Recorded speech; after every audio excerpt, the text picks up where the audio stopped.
they're little, when they're 5, 6, 7, 2, 3, 4. You know what the most important thing is? I have 5 of those, I could tell you. The most important thing to them is your approval. They want to make you proud, man. They want to show you what they did. I'll be on an important work phone call, and my son will come over, my 2-year-old will come over. Abba. Like, okay, hold on. What is it? Nothing. I'll go back on the phone and he'll start calling me again. I'll be like, okay. What is it? I want to show you something. What do you want to show me? That is it. But you know what I'm supposed to do? Oh my God, that's awesome. Do it again. I'll call you back. You're supposed to appreciate what your children do. They live for that. They desire that more than anything else. I have 3 girls, and you know the difference between girls and boys. Boys can't sit still, and girls can't stop this, right? So I pick my girls up from school. One's in 1st grade, the other's in 3rd grade. I pick them up from school. It's a 25-minute ride back home, and what are they doing the whole way? You know what happened today in class? We colored a dinosaur, and we did this and that, and I was coloring it purple, but I decided to put in some green, and they're going on and on and on and on and on. And they cannot help themselves, and they cannot stop, and I have to pay attention and listen. I have to listen and say, oh, well, what about blue? No, I did only a little bit blue, right? I have to pay attention. And you know why I'm saying all of this? Just one more story on the side, just to wake you up a little. I share this story all the time. My oldest daughter, my eldest, Husna, when she was younger, she was really into finger painting. So she'd dip her hands in paint and just making a big old mess, right? And she brings this big cardboard to me, and it's a big blob of blue. I don't see anything, right? And she says, Abba, look what I made. And I'm sitting there going, that's awesome, a mountain. And she says, no, it's Mama. And I was like, oh, don't tell Mama. But the point I'm trying to make is they live for your approval. Live for it. But those of you that have children that are teenagers, do they get in the car when you pick them up from school and they can't stop telling you about what happened? Does that happen? Now, you know what happened in school today? My teacher said this and that and the other, and I got an A on my paper. Nope. They're quiet. And you're trying to tell them, how was your day? It was okay. So what'd you do? Something. Where are you going today? Somewhere. They don't talk. Getting them to talk is like an interrogation at a police station. And they're not saying anything to you. And while trying to ask them questions, they're texting their friend, my dad is asking too many questions today. MashaAllah. You know? MashaAllah. I don't know what's up. Did you tell him something? What I'm trying to get at is very simple. At a younger age, your children crave your attention. And when they get older, you will crave their attention. MashaAllah. But if you don't give them attention when they're tiny, when they come to you with their toys and you say, go in your room, I'm watching the news. The game is on, could you take him please? Come on, I had a long day at work. I don't want to deal with this right now. I have friends over. It's embarrassing. Go to sleep. Go get out of here. When you have this attitude towards your children, like they're an obstacle in your path, your job was at work. When you come home, you're on vacation. No, buddy, your job began when you came home. That's your job. What you did over there is just to fulfill your real job at home. Be a father. I'm talking to the men here. Be a father. Spend time with your children. They're not just there so you put them in school and you come home from work, you just want to go to sleep. You don't want to bother anybody. You don't want to talk to them. And actually the easiest way to not talk to them is get them an iPod Touch and an iPhone, and get them a computer and a laptop in their own room with high-speed internet, so you don't even have to look at their face. They could just be in their room all day Facebooking, finding themselves a new set of parents online. Seriously. Sure. Be a father, be a mother. Don't replace your motherhood and your fatherhood with these things, because if you do, when they become independent, you know what happens to most parents? To most of you, your children, they only see you as a bunch of dollar signs walking around. And the only time they come and talk to you, Dad, can I have $5? Actually, nobody asks for $5 anymore, right? It's 20s nowadays. And I know youth, they haven't seen money that small. They don't know fives. Can I have $20? Can I go to the mall? Can you drop me off? Can I go over to my friend's house? Can I do this? Can I do that? Can I do the other? When they want something, they come to you. Otherwise, You don't see them. And when they get to a certain age where they are old enough to make their own little bit of money, guess what? You're not going to see them at all. Because your cash register is no longer relevant. That's no longer relevant. If this is the relationship you are setting yourself up for, you're headed for destruction. We got to change this now. And the way to change it, and it's going to be hard for a lot of you to implement this, but we have to be friends with our children. We have to be their best friends. They should enjoy hanging out with us the most, the parents. The parents should not be a nuisance. The parents should be a joy to children.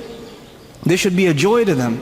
And being good parents doesn't mean you get them toys and you get them nice things and you get them nice clothes. That's all there and that's fine and dandy. But the most important thing you give them right now is your time, especially in this society where so many things are pulling away at their time. And the thing you are not able to give them, you can give them their own room, you can give them money, you can give them allowance, you can give them clothes, but you don't give them time. And when you don't give them time, they separate themselves mentally from you. They cut themselves off. They learn to become independent at an early age. And independent in this society really means alienated. It doesn't just mean independent. This is a serious matter on how to raise our children. We have to openly communicate with them. And that's the other thing. And part of this communication, only one more thing about parenting before I go to marriage. Just one more basic thing about parenting in this society. You know, there are certain things in Islam that are absolutely unacceptable. They're taboo, they're forbidden, they're haram, they're evil. But our children see them every day. They see this stuff every day. You can't even avoid it. They're looking out their window and they see a billboard. You know, they're just watching cartoons and an ad comes on. They see this stuff and you put them in, most of you put them in school. And I don't even say Islamic schools are safe because most kids in Islamic school are watching the same shows that the kids in public school are watching. And they're talking about it at the school too. Let's face reality for a moment. They are exposed to a lot of stuff. They really are. So the first time your daughter comes home and starts talking about some Disney boy that they're pushing on in the media, or some girl that sings a lot of songs, and these are filthy role models, filthy. They're worse than animals. I'd rather my children watch like puppet animals than watch these people, because they behave worse than animals, wallahi. The Hannah Montanas of the world are the filth of the planet. They really are. And I've seen this, little Muslim girls with hijab on, going to Islamic school with a Hannah Montana book bag. What is wrong with you, parents? What happened to you? This is unacceptable. Sure. But when your children bring something like that up, they say something like that. They say something that is completely unacceptable to you. What happens to most parents? This is wrong. We don't talk about these things. Astaghfirullah. Say astaghfirullah. And it's like, wow. Fine, I guess you don't want to talk about it. I'll just talk to my friends about it then. And you know what you did? You basically told them, if you have something that is of this nature, of a controversial nature, don't talk to me about it. But does that mean they'll not talk about it at all? They will. They will talk to someone, and who's it going to be? Their friends. Their friends. Most of the time they're non-Muslim friends, from whom they will get non-Muslim kinds of advice. You close the doors to communication. And me being from the background I am, my ancestry is Afghan. So I have a hot temper. So my daughter came home one day, preschool. My daughter was in preschool, but we're very possessive of our daughters, you know. So she comes home and she says, you know, Ahmed was so funny in class today. I was like, who's Ahmed? And my wife says to me, calm down, let me talk to her. You go away, you can't handle this. And she talks to him, it was nothing, he just fell off the chair, she was saying it was funny. It's very innocent. But if she hears, my dad really gets upset when he hears the name Ahmed or, Sharif or whatever, so I better not bring it up. I better not tell my parents what happened at school, then I've shut the doors of communication. I've made that mistake. And a lot of parents made that mistake and they're paying the price now. And they're listening to this and they're shedding tears because they're remembering the mistakes they made. They really are. Assalamu alaikum wa rahmatullahi ta'ala wa barakatuh.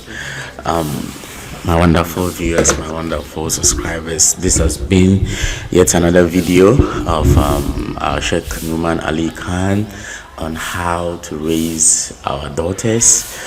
how to raise our children. In fact, a lot of us are guilty when it comes to this job that Allah subhanahu wa ta'ala have bestowed on us.